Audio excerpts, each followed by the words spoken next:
Hey, everybody, how you doing? Well, that's good. Welcome to PHLY Flyers, presented by your local Ford store and Bet365. My name is Bill Matz. I'm your director of fun and games for the evening. Joining me live in the Xfinity studio, it is Philly's #1 hockey beat writer, Charlie O'Connor. What's going on today, Chuck? Not much, given the fact that this weekend was just like a constant barrage of Flyer stuff. They really remember how I said on Thursday I was like, wasn't really back to school. No, we're not just back to school. We got tons of homework from day 2 on. We have rookie camp, the rookie games. We ended up doing the live show from the rookie games. Sunday morning, it's like, oh, you're not off. Nope. There's a trade. Need a trade. And now we're back at rookie camp today. Tomorrow, Danny Briere will be meeting with the media. It is as they say, we're back. We are so back. We are so very back. And so too, we're a couple of guys on the ice today. But let's talk about a couple other things first, namely Big Brothers, Big Sisters. That's right. It is Big Brothers, Big Sisters month here at PHLY and all across the All City Network. And we are attempting to raise $50,000 to donate to Big Brothers, Big Sisters. If you want to be a part of this cause, it's very simple because we have the link for you right below the chat box, right here on the YouTube page that you're watching currently. Right there, it says donate now. It couldn't be any easier. And you can make a contribution to the Big Brothers, Big Sisters of America. It's a worthy cause. Maybe think about it. You are all very, very gracious with all of the super chat money. Maybe for this week and the rest of this month, put that super chat money to Big Brothers, Big Sisters, and help out some people in need. All right, Chuck. Luchanko and Bonk, they are back. Not only are we so back, they too are so back. Yeah. Both on the ice today. Luchanko participating in the scrimmages. The informal veteran skates. The captain skates, scrimmages, whatever you want to call them. He's out there, and it's basically the NHL guys, the veteran guys. He's with them. And we had Oliver Bonk back on the ice in rookie camp. What can you tell us about either? Yeah, well, Luchanko, I think, is the bigger story because based on what I heard last weekend about Bonk, like, look, I have my natural skepticism when they seem pretty confident he was going to play on Saturday, and then they're like, no, never mind. But I had some conversations during that game with people in the organization that were like, don't worry, he'll be on the ice tomorrow. This was not tomorrow, on Monday. That this really was no big deal. There was just no real need to throw him in there because whatever, this game's going to be a wash anyway, especially the second of the two games. And we saw the second game. Yeah, it was pretty kind of turned into something else. Yeah. Why get him hurt in a exhibition? Yeah. So Bonk, I was not at all surprised to see him on the ice. I was expecting it. I didn't think the people I talked to on Saturday were going to be straight up lying to me about that. Luchanko was a surprise, was a very pleasant surprise because, number one, he was on the roster for rookie camp, and then suddenly they're like, oh, no, wait a minute. Sorry, he's not out there. We haven't seen him. Number two, like the fact that he's skating with the vets, it does lend more credence to the theory that, yeah, for him, they just didn't think rookie camp was that big of a deal. Because until this, you were like, yeah, they might say that, but we haven't seen this guy on the ice since the Phantoms were out of the playoffs. Yeah. Like that was the last time. That was back in April. Wasn't it Dev camp? He was at Dev camp. He wasn't on the ice. Not on the ice. So at some point, you're like, if he's still dealing with the same groin injury he was dealing with in July, that's a concern. Him being on the ice with the vets, doing just a normal scrimmage with them. And I wasn't there to see this, but Jordan Hall was there early, and he said that, because I got there probably around like, I don't know, like 10:30. Jordan's always the first one there, which I don't really understand why he feels the need to get there an hour and a half early, but like, sure, good job, Jordan. He was there and he said like, yeah, Luchanko was looking fast. He was making moves out there in the scrimmage, and so that's good. Yeah, that tells me that okay, we maybe can pull back a little bit on the worry that he's not going to be ready for main camp. Yeah, and listen, we've talked about we're really looking forward to seeing if Jett Luchanko can push to make this team, but if he was unable to participate, if he's got a nagging groin injury, I can't imagine they'd be like, oh, yeah, you maybe got into one preseason game. You couldn't do most of camp. Yeah, you're on the team. Like, that just didn't seem like something that was likely to happen. So now at least he has that chance. And it's just good when they tell us something about an injury and it turns out to be true. Right. I get very happy when I don't feel lied to about the injury reporting because, listen, I don't need to know what an injury is, but if you tell me something isn't serious and it'll be fine, and then, Rasmus Ristolainen isn't seen again until the following fall, Yeah. it's like, come on, give me something here. I need to at least know if the players are going to be available. The Risto stuff over the last 2 Yes. years has been we were talking about this in the press room today. It's been the one remaining vestige of the Chuck Fletcher, we're going to tell you a guy's day to day and then his career's over. Ryan Ellis, did they ever even tell us? Or was It it went just from like, day to day to week to he's you ain't retired? gonna see him ever again. Like it just kind of happened. Well, if I you feel like. remember, it was just like a report. Like they didn't. if you remember, honestly. he showed up. It was a surprise thing. He showed up because that was that first season. He played the 4 games, 6 games and or then 4 games? disappeared. Then he was gone. He shows up for exit interviews randomly. They were like, "Do you want to talk to Ryan Ellis?" Like, Ryan Ellis, he's here. And then he explains that we figured it out and we're confident that we'll be ready for that I'll be ready for next year. Everything's going to be great. It's been a frustrating season, but I feel like we've got it handled. And then by midsummer, they were making moves as if Ryan Ellis was not going to be ready. And then you talk to people in the organization and the word was, yeah, he ain't going to be ready for camp. And then within a month into the season, it was, yeah, he's never going to play hockey again. Yeah. So those memories stick with you. And the Risto stuff has been over the last 2 seasons very similar to that. Understandably, when you hear Jett Luchanko, and it wasn't even just the fact that they missed it, it was that there were mixed signals. And that's what gave you memories of it. Because with Luchanko, it's like, well, maybe they don't care that much about rookie camp with him. Well, if that was true, then why have him on the roster to begin with? Why have people be talking to Jackie Spiegel in the days leading up to rookie camp saying, yeah, we expect him to be ready. And then he's not ready. And then, well, he'll be ready for main camp. Okay, so he's not on the roster for rookie camp. And Oliver Bonk, he'll play Saturday. Never mind, he's not playing Saturday. They haven't done the greatest job of managing these 2 situations in the public. Yeah. But it all will be forgiven if they both can play for first day of main camp. If they're just out there in a preseason game, like that first preseason game, I think is the 21st. Like if they're just out there, like, okay, well, all is forgiven. Yeah. But until then, it's like, well, what is it? Yeah, exactly. Which of these directions are we going here? But luckily they're both on the ice today, and that is good. Jett Luchanko, and this is what I want to do, looking at your article, recapping the rookie series. You kind of broke down who were the standouts and who were some disappointments and stuff. So I want to go back to last week, the article that had the percentages to make the team for each guy, and I want to know if you would change some of those. So let's start with the 2 guys who didn't play, but we got injury news about them right now today. Would you still have Luchanko at 35 and Bonk at 10? Yeah. Well, Luchanko definitely. Okay. Bonk maybe not. The one thing that helped Bonk about this weekend, truthfully, it's that none of the other defensemen looked that great. Like, yeah, it's Hunter McDonald was average. Yeah. Ethan Samson had some good plays, had some bad plays. Spencer Gill was never going to make the team, but he was nothing eye-popping. So Bonk, if anything, stays in that general range just because it's not like anybody jumped him. It's not like anybody who was on the ice, it's not like Hunter McDonald had the big game and you're like, oh, wow, Hunter McDonald. Now I had to bump him up, so that hurts Bonk.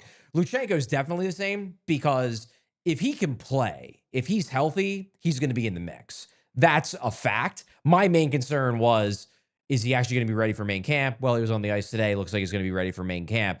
Bonk, though, I think it would have helped him if he was able to impress in the rookie games. And the fact that he wasn't, now he has to go out there and impress against NHL players rather than just prospects is going to be tougher. So probably would lower his percentage a bit just because one of his most likely paths to getting a job would have been blow the doors off in the rookie games. Well, he didn't play in the rookie games, so he didn't get that chance. With the guys in the rookie games, it's like, well, Hunter McDonald and then Ethan Samson, and there's not a ton of like, oh yeah, man, these guys are ticketed for the NHL, at least anytime in the near future. Spencer Gill they like, but he's a while away. If he goes out and it's, oh yeah, man, he's head and shoulders better than Hunter McDonald, suddenly he's higher on the organizational depth chart, and that doesn't happen. So we'll see how it goes. But Yeah, I think I don't think he hurt his chances, but it's just like you could have helped and you yes. didn't. Yeah, I don't think this affects Luchanko negatively at all. I think Bonk, it's easier for me to imagine Luchanko impressing against NHL competition at main camp than it is for me to imagine Bonk doing it. That's not saying he can. And if he does, hey, maybe he puts himself in the mix. But this would have been easier. He would have been able to get people thinking a week Yeah. early of, man, Bonk, he looks real good. And then maybe if he has an okay first preseason game, it wouldn't be as big of a deal if he had the two great rookie games to hang his hat on. Now he doesn't have that. Now he really has to be great at main camp, and maybe he will be. And that was, listen, he's a year older, but didn't this happen with Bonk last year where it's like, well, hold on, Torts really likes this kid.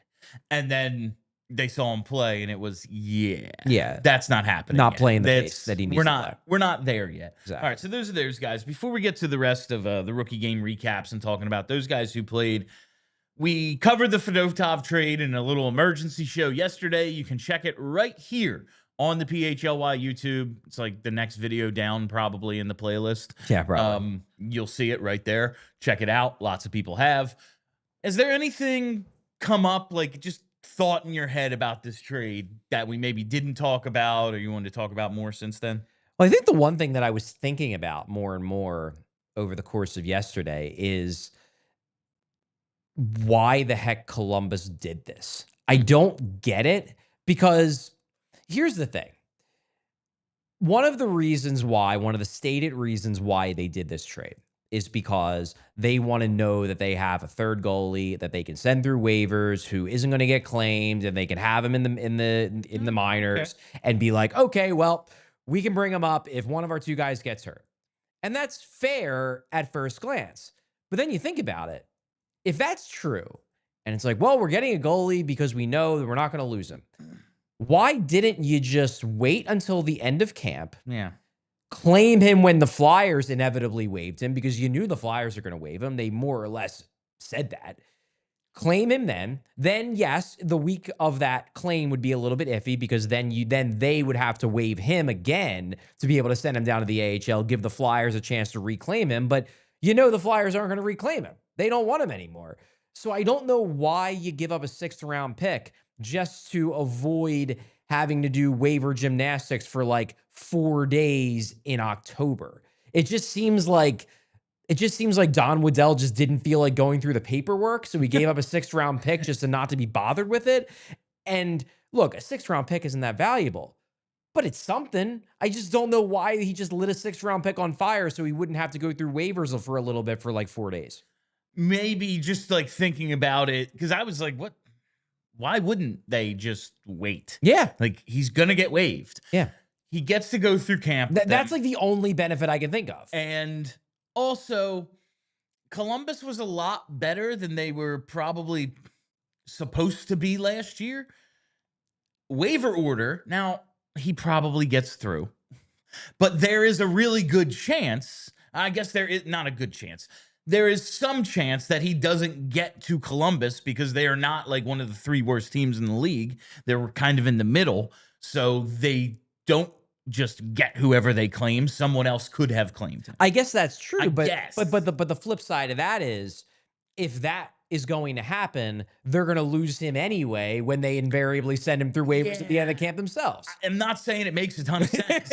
I'm just trying to figure it out, because like, he's expensive. He's not very good. He's old.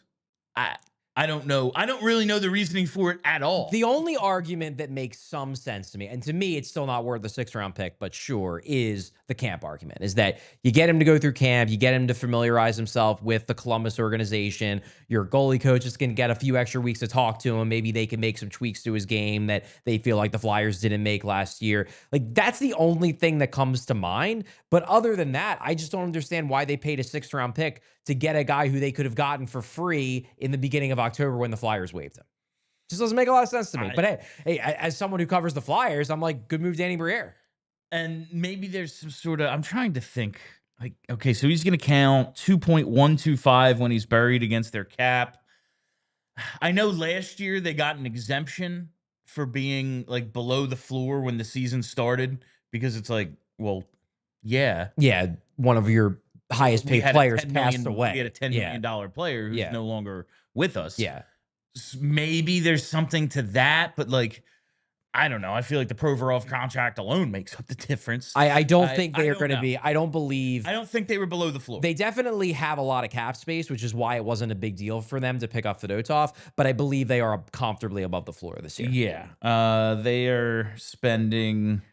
They're at like 82 mil. Yeah. They're I believe they're comfortably above. Yeah, they're well above the floor. So it just the more I thought about the trade from the Flyers' perspective, it makes perfect sense. You're getting out from under the Fedotov contract. Now you're no longer in a tough cap situation for the start of the season. And he was in a logjam. Now you don't have a goalie logjam at the AHL level. So it made perfect sense for the Flyers. Good job, Danny. I just don't understand why Don Waddell wasn't willing to wait until October to get this guy for free as opposed to giving up a 6th-round pick for him. Just doesn't make a lot of sense to me the more I thought about it. Maybe he's just trying to find some of that Columbus trading for a Russian Flyers goalie magic. Maybe. He just thought he could pull it off. Maybe. All right. I want to tell you about a really cool new piece of merch we have here at allphly.com. Oh, is this the Jalen Hurts one? The Jalen Hurts. It's a good one. It's good. Super Bowl locker room cigar shirt, 8-bit. It's really freaking cool. I saw this morning and ordered it immediately. Ava's like, well, you're ordering a t-shirt? How many t-shirts can you own? And I said, babe, look at this. And she went, yeah, you're right. All right. That's cool. That's pretty cool. It's a great shirt. I am a big fan of this. I know this is the Flyers show. I know we have a lot of non-Philadelphians in the audience, but for those of you who are part of the Philadelphia sports community, I mean, come on. This is cool as hell. Check it out. allphly.com. Click that merch tab, and you can check out the new shirt. I am a big fan of this one. It's one of the better ones we've put out in a while. I would say. We've had some good ones. I really like it too. We've had some really good ones lately, and that one might be my all-time. That was one of those where you saw it pop up in our Slack, and I'm like, well done, marketing and design. I immediately was like searching Slack, like employee discount code, like trying to figure out what it was. All right, and with that, let's take our first commercial break now. All right, I have to tell you about our friends at Xfinity, because we all have that friend who wants to make their place the place to be every Sunday for football, for the big hockey games, for baseball playoffs coming up, whatever it is. But if they don't have Xfinity, well, that big fan is a big fail. You got to see for yourself how great the fan experience is with Xfinity. If you call yourself a sports fan at all, you just have to have Xfinity because it is the ultimate sports destination. I can find all the best games in my favorite teams all in one place, and the way I watch, it's next level. It's the perfect fan flex. I've got all the action right in my living room. Plus, Xfinity's best picture and sound with enhanced 4K is so clear, feels like I'm in the arena. Sometimes I've even got the 4 games going at once because if you have the quad box, you want to use the quad box. On top of that, I get real-time notifications and live stats right on my TV. It's the best seat in the house every single time. So next game day, make sure that big fan isn't a big fail. Learn more at Xfinity.com. Xfinity, imagine that. Restrictions apply. Multi-view requires Xfinity 4K capable TV box. And while we're here, I got to tell you about the Ford F-Series, the legendary Ford F-Series, the best-selling trucks in America for 48 straight years. The F-150 blends work-ready toughness with modern-day tech and luxury. It's offered in 6 powertrain options, including hybrid and a fully electric Lightning model. And the 3.5-liter Power Boost Hybrid V6 delivers 430 horsepower and amazing towing capacity. It's got the best-in-class towing, up to 14,000 pounds, depending on your configuration. And the military-grade aluminum alloy body is tough, lightweight, and corrosion-resistant. And those Max Recline seats, man, these really speak to me. Offer nearly 180 degrees of recline, great for taking some naps on that job site.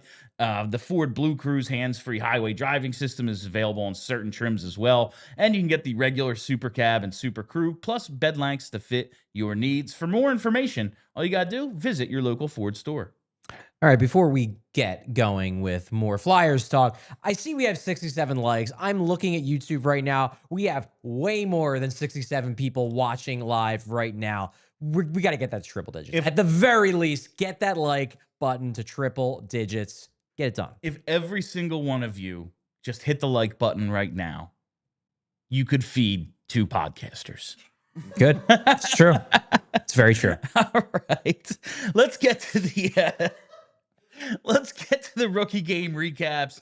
They win on Friday night 4-3 over the Rangers in overtime. Come from behind win. Grebenkin wins it in OT. Saturday doesn't go quite as well. A 5-2 loss. Sounds like the game got real chippy, and there wasn't a ton to talk about from Saturday. It sounds like Saturday was kind of a forgettable effort for most of the players on the ice. That is what I would say as well. It seems like, and this is actually something that Riley Armstrong, director of player development, we interviewed him on Saturday. Check that interview out if you have not. He was the person we got in availability today after practice. I saw that, yeah. And he said something that makes a lot of sense, which is just thinks a lot of the guys were tired. You know, you played a 7 p.m. game, then the next day you play a 5 p.m. game. They had a hard practice on Thursday. It just seemed like they were a little gassed. And also, the Rangers changed up their style. In game 1, it seemed like the Rangers were trying to outskill the Flyers.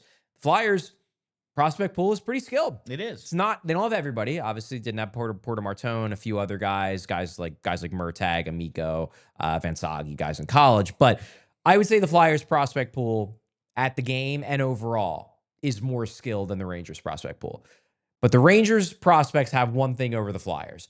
They're a lot bigger. And the Flyers prospect pool is not small anymore. The Rangers prospect pool, though, like, might be the biggest prospect pool in hockey. I think what they do after the 4th round is they're like, okay, just like sort by height and let's take anybody over 6'4". Now, I remember them saying that last year, and the first game we were like behind the net, a few rows up. The second game I had seats right on the glass, and it was like, everyone's up here. Yeah, they're huge. And the Flyers, their decor this year, I think you wrote decor is big. Nobody under 6'2", 200, I think. It was rookie camp. Correct. That said, you just named like all the college guys and stuff that aren't there. Those are all the Flyers' big prospects. Yeah.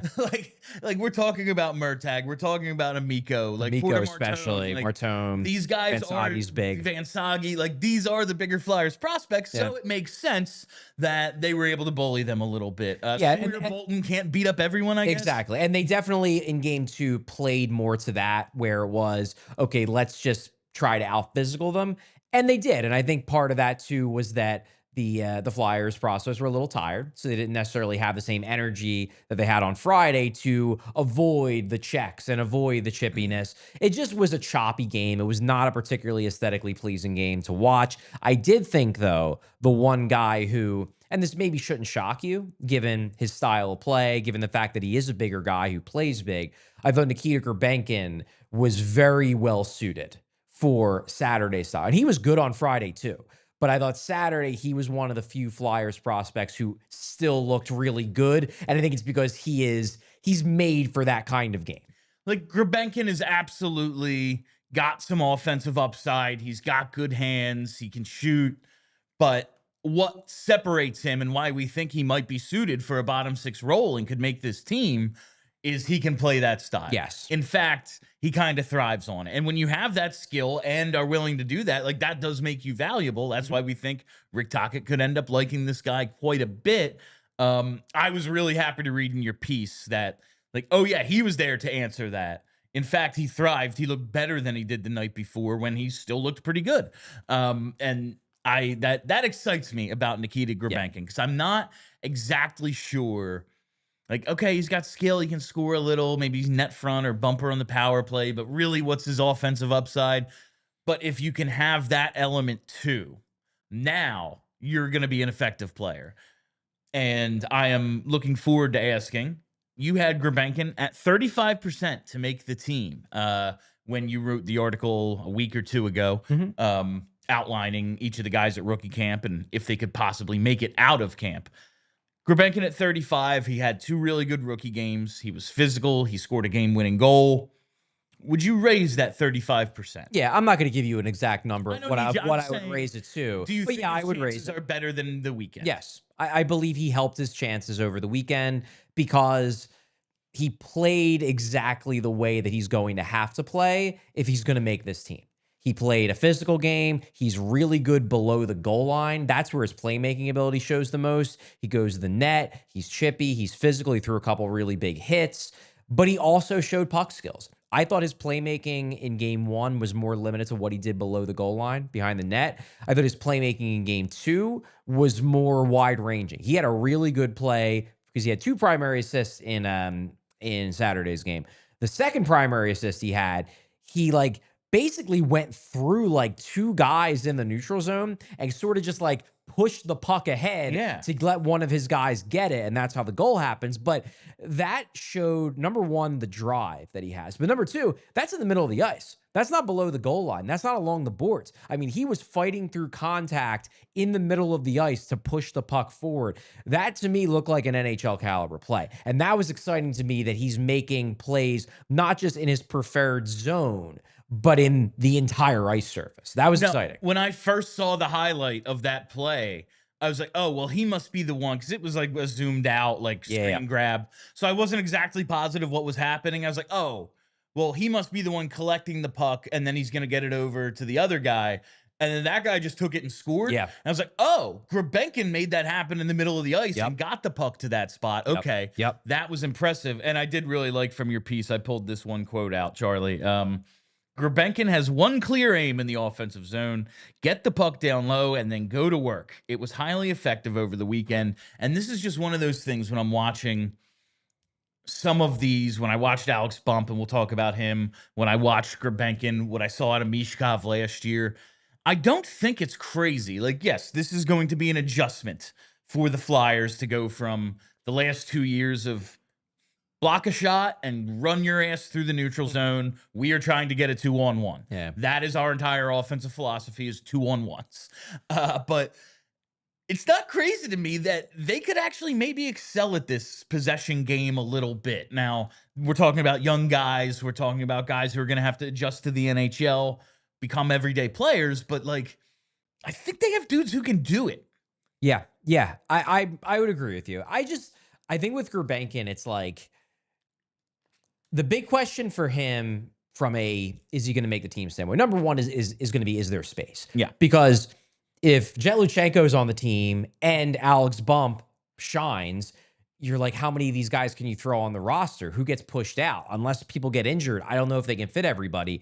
The other question, though, and this is important, is what are they going to do with Nick Deslauriers? Like, under John Tortorella, Nick Deslauriers very clearly became a 13th, 14th forward. He was a guy who was a specialist. He would come in a game here or there if they felt like they needed a physical presence, if they felt like a team might try to rough up one of their young guys, try to rough up michkov, if there was a team with a fighter, like a Matt Rempe type. Okay, yeah, we're throwing Nick in there. But it was very clear that John Tortorella did not think that Nick Deslauriers could play the pace that Torts wanted his teams to play. I'm not sure what Rick Tocchet is going to think of Nick Deslauriers. If Rick Tocchet looks at Deslauriers and looks at his roster and is like, I want him in the lineup for 65 games, that's kind of the spot that I'm thinking Grebenkin would fill, that fourth line left wing spot. Yep. So while I think Grebenkin very much has a chance, and I personally would like if he ends up being the game one for left wing, this is very much also dependent upon what Tocchet views what his view of Nick Deslauriers' daily role is going to be. Because if he thinks Deslauriers is going to play every day, maybe there isn't a spot for Grebenkin. No, that's like, I know we're excited about a lot of these guys right now, and I think some of them do have a real chance to make the team. But really, the only spot that I see is like wide open is 4C. Yeah. Now, maybe for left wing, but I'm not sure. And maybe even 4C isn't open because Dvorak could have that spot. I just feel like they have to play him in the top 9. Like, maybe not. Maybe I'm wrong here. It's just like, I don't know. I didn't pay a guy $5 million to play 8 minutes. Yeah. Like, I think that's insane. But it might end up being, oh, yeah, Trevor Zegras is fine down the middle, Sean Couturier, and the only spot we have for Dvorak is at 4C. But right now, I feel like it's, you know what? There's just one spot on the fourth line open. Whether it's at wing or center, that's kind of what it is. Now, other things can happen. There could be trades. There could be injuries. But I am starting to realize I'm going to have to temper my expectations of how many dudes can make this team, because there's only so many roster spots. Like, there's a rule. And I think that's one thing that works in Jett Luchanko's benefit, because There's a world where we get to the end of camp and like Alex Bump and Nikita Grebenkin are both still here and they end up sending them both down. And the explanation is, look, they played well enough to make this team and they're going to be up probably in the next few weeks.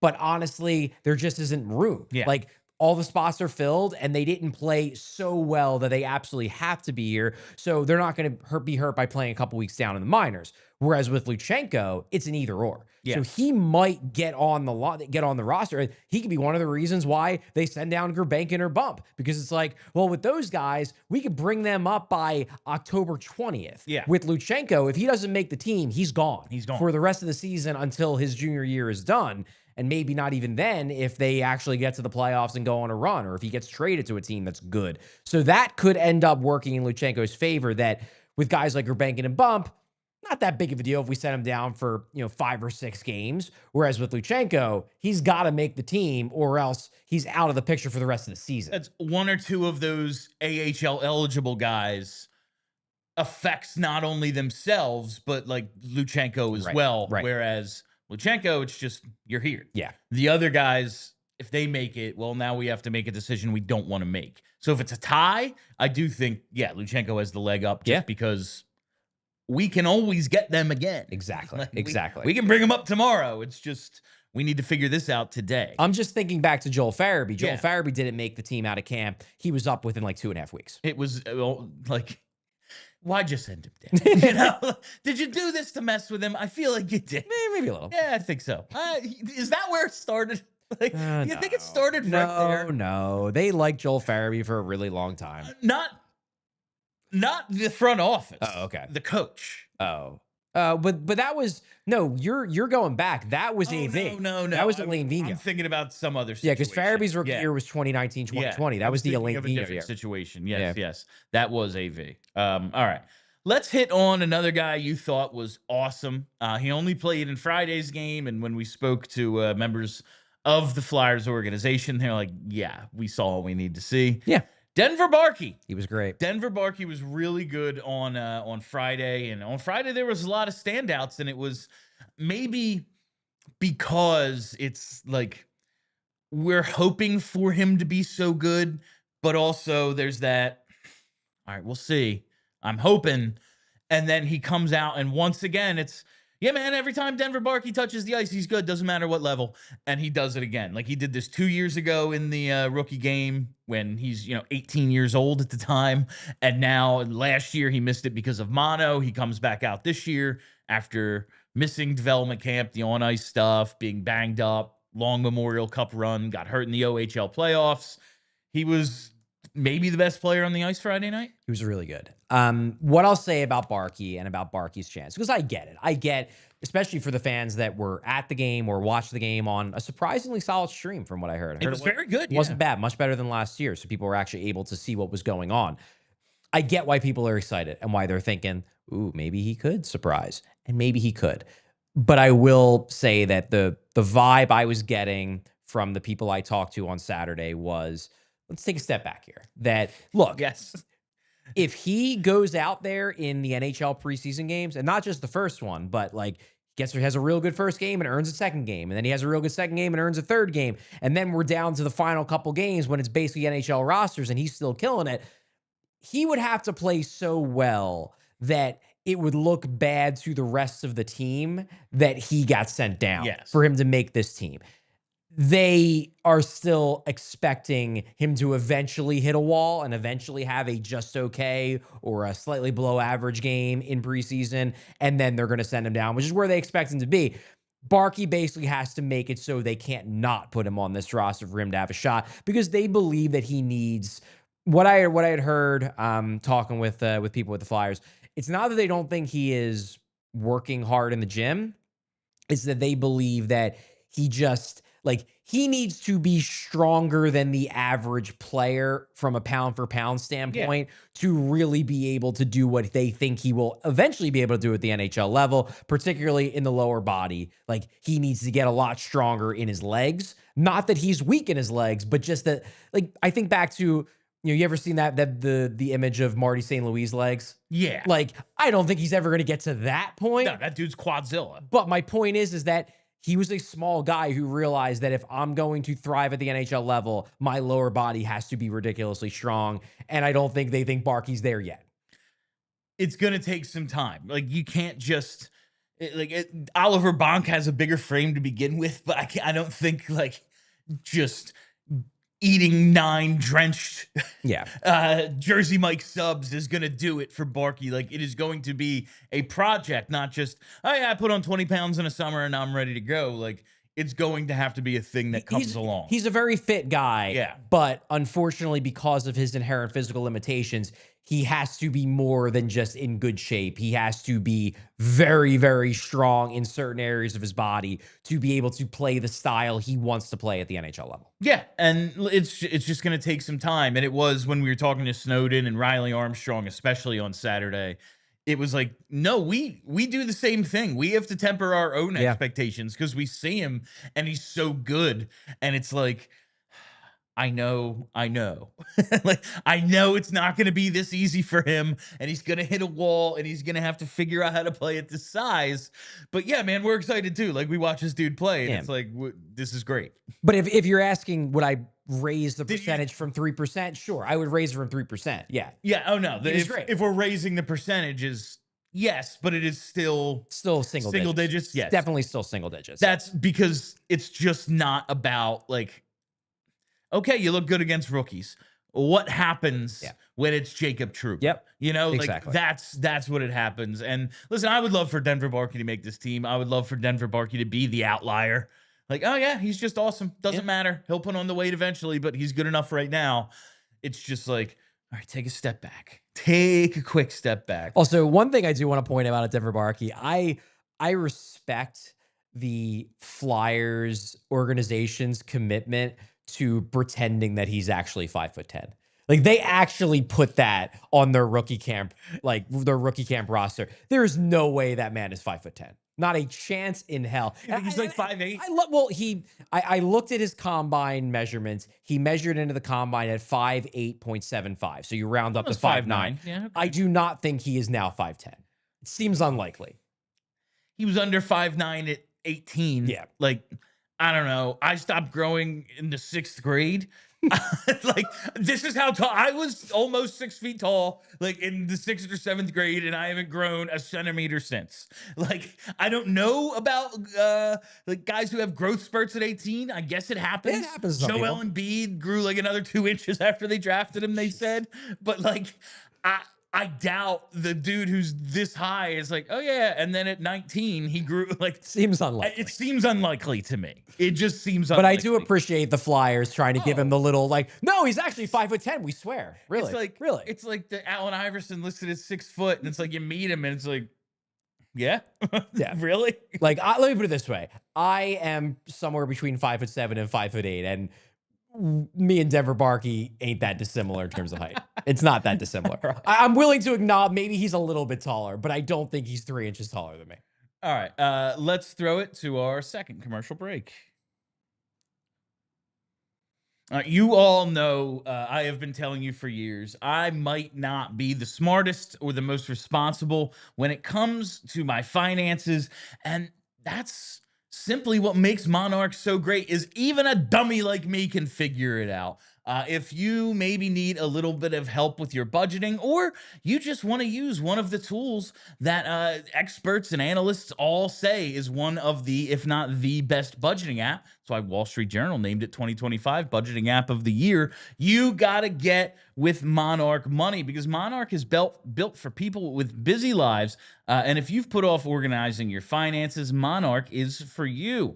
Monarch does all the heavy lifting, it links all your accounts in minutes, and you get clear data visuals, smart categorization of your spending, and real control over your money. And we promise you'll never need to touch another spreadsheet again, because they are doing the work for you. If you're not on top of your money, you could be missing chances to save more, invest smarter, or hit your financial goals faster. Monarch helps you stay informed so nothing slips through the cracks. And it isn't just another finance app. It's a tool real professionals and experts actually love.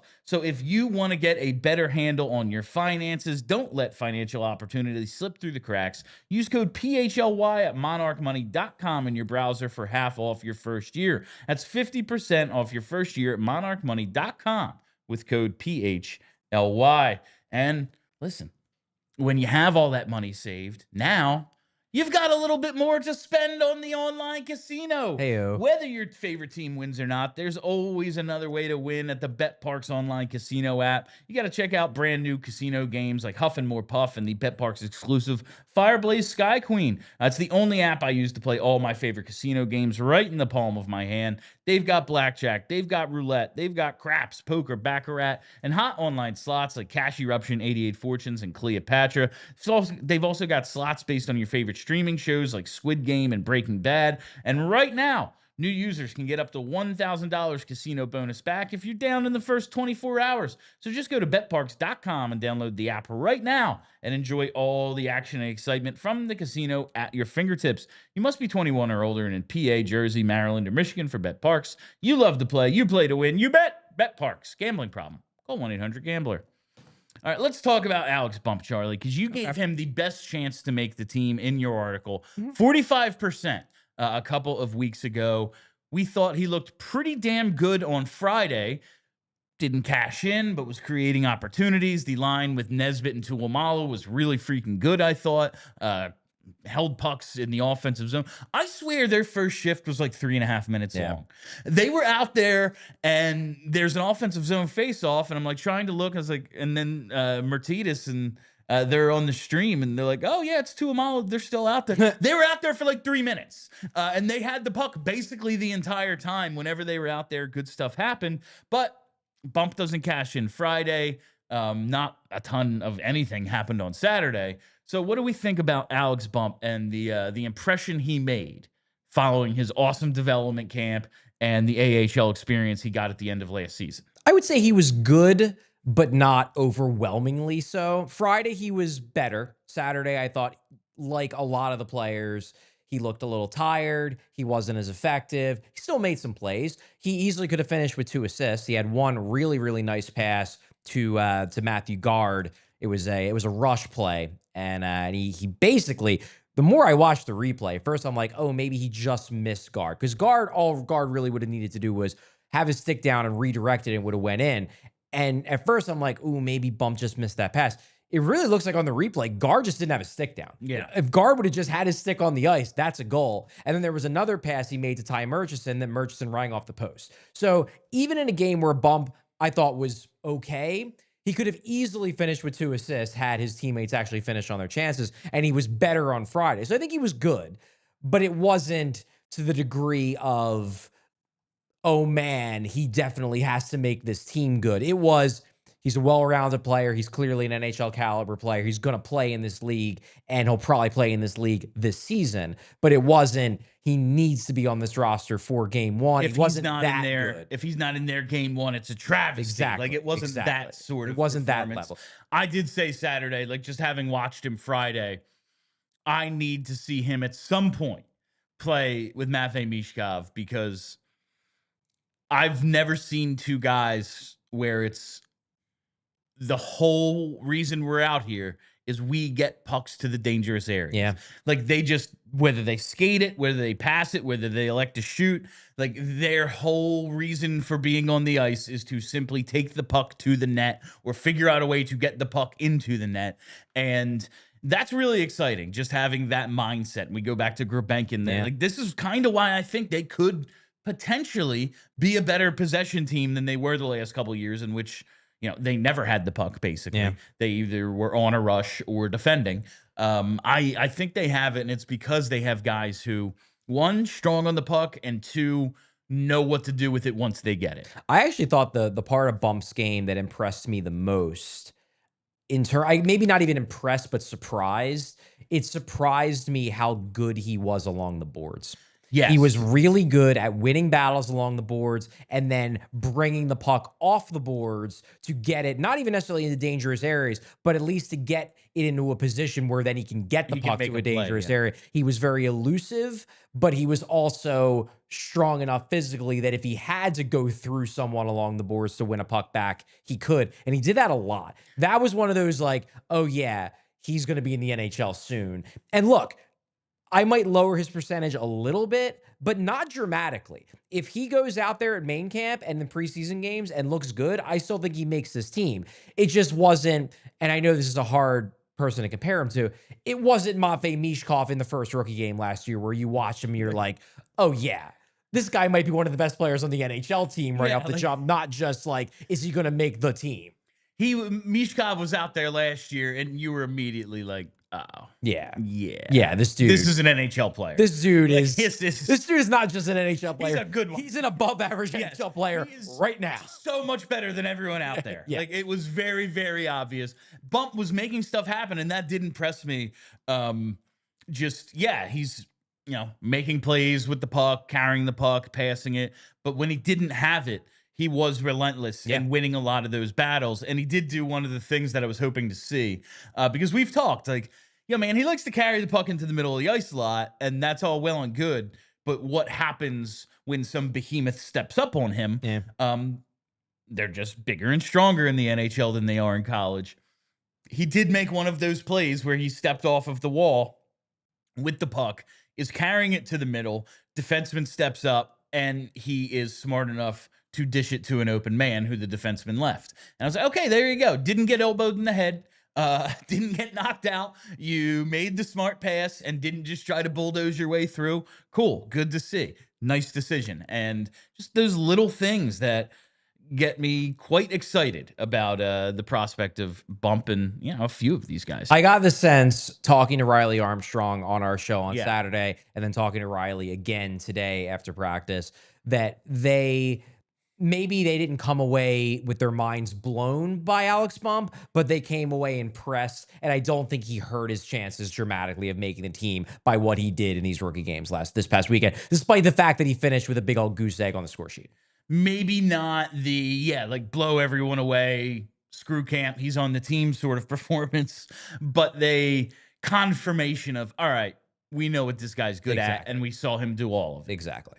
All right. Next guy I want to talk to you about is someone who I said this on Saturday. He should have impressed us. He's got 2 full years of the AHL. Samu Tuomaala, though, was very good on the opposite wing with Alex Bump, with Jack Nesbitt in the middle. I really like that line, and I was impressed with Tuomaala.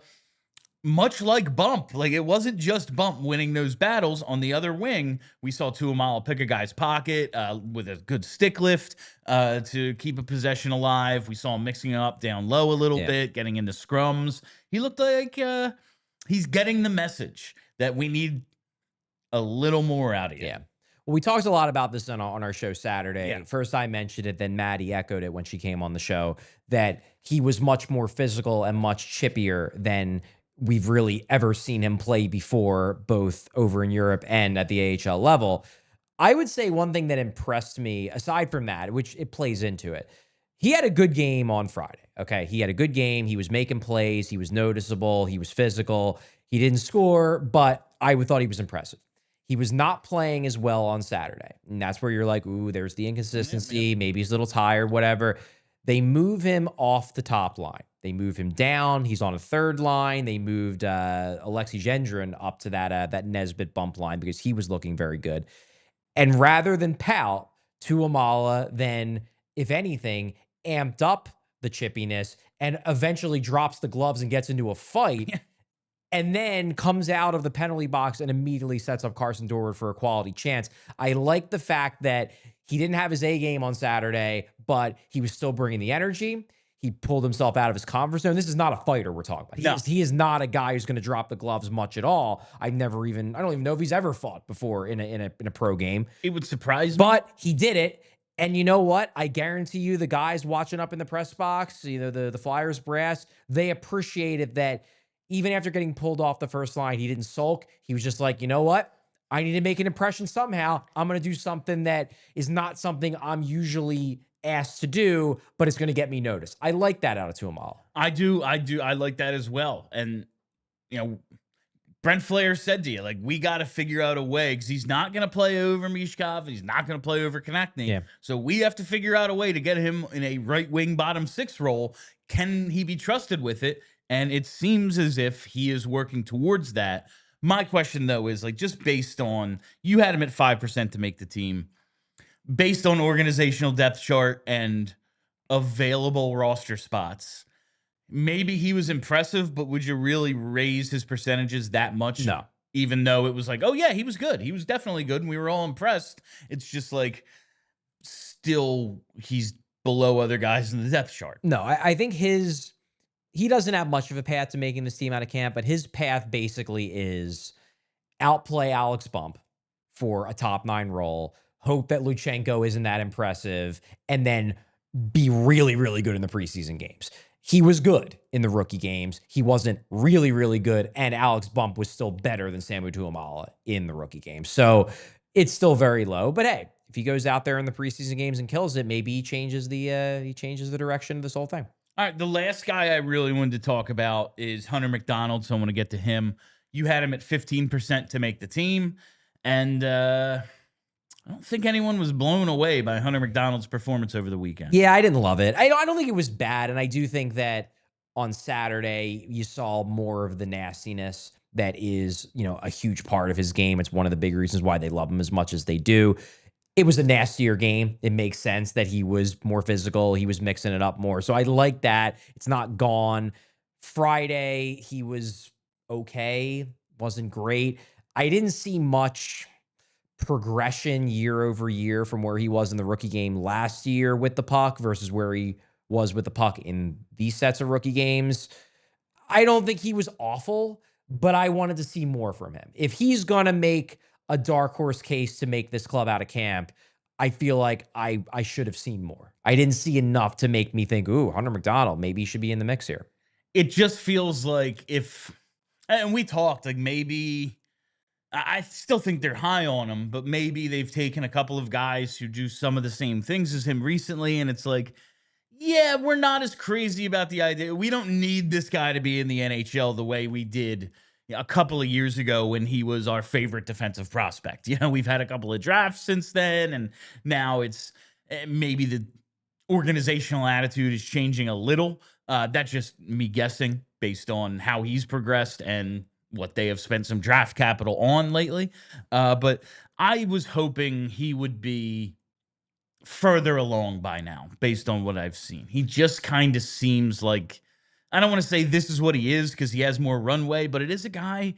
He is older. I think he's the oldest guy at rookie camp. Well, it's because the reason why he's older and why it's surprising how old he is. So he was passed over twice in the draft. He went 4 years of college. He was drafted, I believe, as a 20-year-old. Okay. So that's why he's older, even though he wasn't drafted that long ago.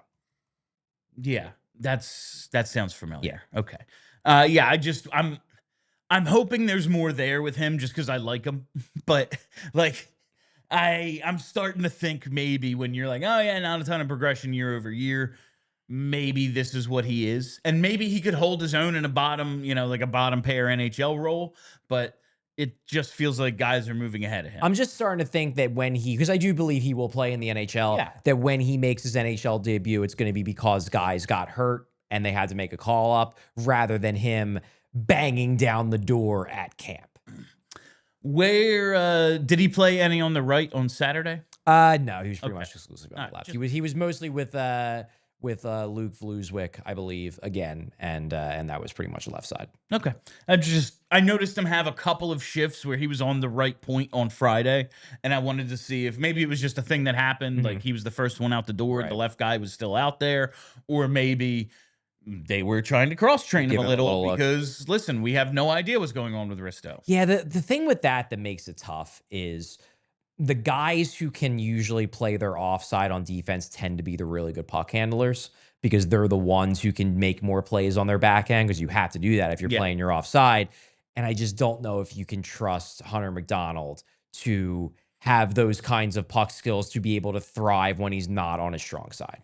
I was a lefty that played the right side, and my thing was, well, I suck on the left side too. I'm no good on my forehand or my Well, backhand. I So don't think that's what Hunter McDonald is thinking, William. just like, all right, well, if he's not going to be any good with the puck on his forehand, what's the difference? But He's okay with the puck. I don't think that is the way you run an NHL team. Yeah, No. yeah, he's okay. He's not. Yes. It's not like he handles the puck like a hand grenade. It's just that he was okay with the puck in last year's rookie games, and he continues to look okay, but not great with the puck now. This just might be his level of acumen with the puck, and it might not get any better than it already is. Now, like, the point play and everything is one thing, and like leading the rush or whatever. But Matty said he was pretty active. He activated. No, a few times. he jumps up in the play. Yeah. He'll activate down lower in the offensive zone. He'll carry the puck through the neutral zone on occasion. So yeah, he's not purely a stay-at-home, stay-in-one spot type of defenseman. He's got some aggressiveness to his game, and I like that about his game.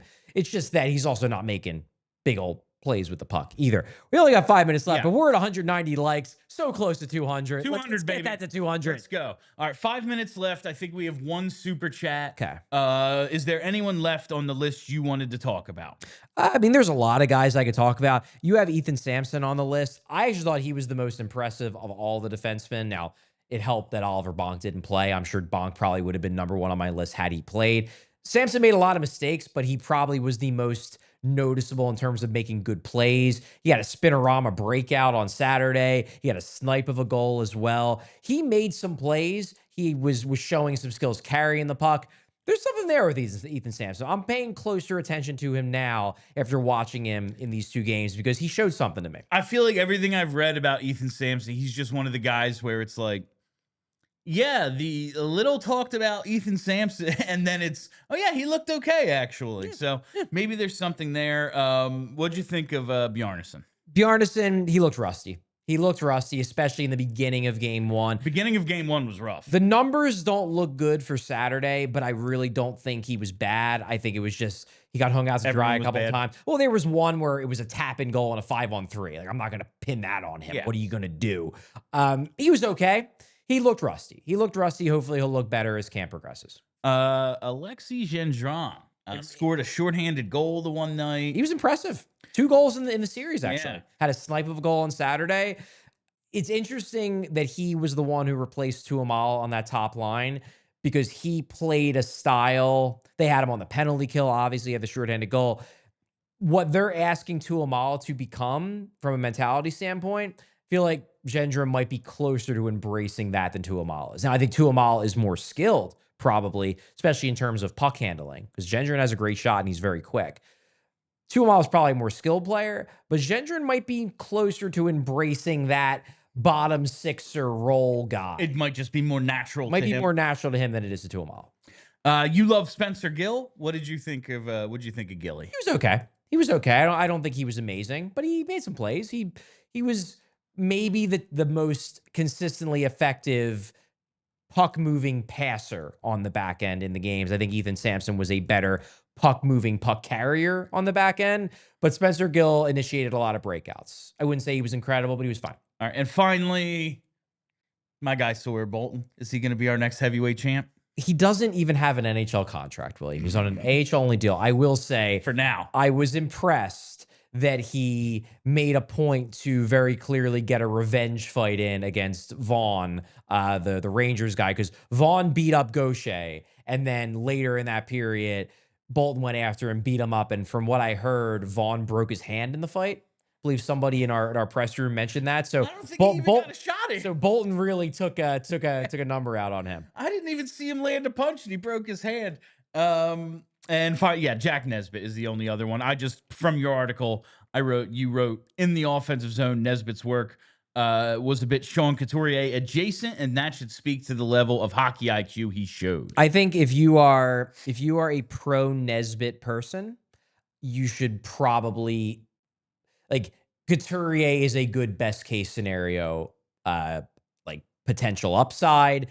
He is meaner than Couturier, but he was mixing it up when I was watching. But Couturier is, and nobody's going to confuse Sean Couturier for a burner. Couturier is a much better skater than Nesbitt is now. Maybe Nesbitt gets better, but Couturier is a much better skater than Nesbitt. And that says yeah. Something. All right. Let's hit overtime, and then we'll do the super chat and get out of here. All right. For more of the show, keep watching at allphly.com. All right. Our one super chat today is, once Hart signs with another team, what are the chances that the Flyers can lobby for a compensatory draft pick? He was a restricted free agent. Well, so he was not. All of the teams that lost the rights to these guys, they purposely did not issue qualifying offers. Now, it is an interesting point, though, Doug, because it's pretty clear that that was done at the behest of the NHL. That the NHL told these teams, you got to make all these guys free agents. This is how we're approaching it, so that these guys are not tied to any NHL teams as they're getting tried for a pretty terrible thing. So the Flyers and the other teams probably have a case to lobby. I am skeptical the NHL will give them one, but they can try. I suppose it's just like he wasn't an RFA because there was no QO. Exactly. And since there was no qualifying offer, he's just out there. And I very much doubt the league would be like, oh, yeah, we told you to do that, so here you go, and draw even more attention to the whole thing. Exactly. I just think it's those 5 guys are going to sign with new teams, and that's going to be that. Some of them. Some of them might not get signed at all, but Carter Hart will almost certainly get signed by somebody. I heard there's interest in at least one more, but it does seem like Carter Hart is the one with getting the most attention, which makes sense. Yeah, he's an NHL number 1 goaltender. All of the other guys were bottom half of the lineup players. Carter Hart was at very least a starting caliber NHL goalie. Yeah.